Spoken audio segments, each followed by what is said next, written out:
আমি না আজকে অনেক বড় একটা ভুল করে ফেলেছি জানো। কে তুমি নন্দিনী, আগে তো দেখিনি। আমাকে যেহেতু প্রায় শাড়ির লাইভ করতে হয়, তাই সব সময় আমার ব্যাগে টুকটাক রেডি হওয়ার জন্য জিনিসপত্র থাকে। কিন্তু কিছুদিন একটু ব্যস্ততার কারণে লাইভে যাওয়া হচ্ছিল না, তাই ব্যাগ থেকে জিনিসগুলো বের করে রেখে দিয়েছিলাম।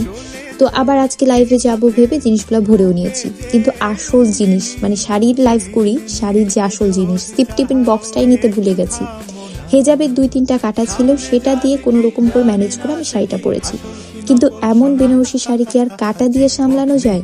তাই বারবার আমার কাঁধের আঁচল পড়ে যাচ্ছিল, সামনের অংশ এলোমেলো হয়ে যাচ্ছিল, কি যে একটা অবস্থা। অনেক ঝামেলা পেরিয়ে অনেক কষ্টে আমি কোনো রকম লাইফটা শেষ করেছিলাম। আর সারাক্ষণ ভয় ছিলাম এই না আঁচলটা পুরো পড়ে যায়। আচ্ছা, কখনো কোথাও গিয়ে তোমরাও কি এমন শাড়ি নিয়ে বিড়ম্বনায় পড়েছো? কমেন্টে কিন্তু জানিও। চলেছো এই পথে রূপে যে রঙ্গিনী, চিনে নিতে যদি চাও একটু থামো না।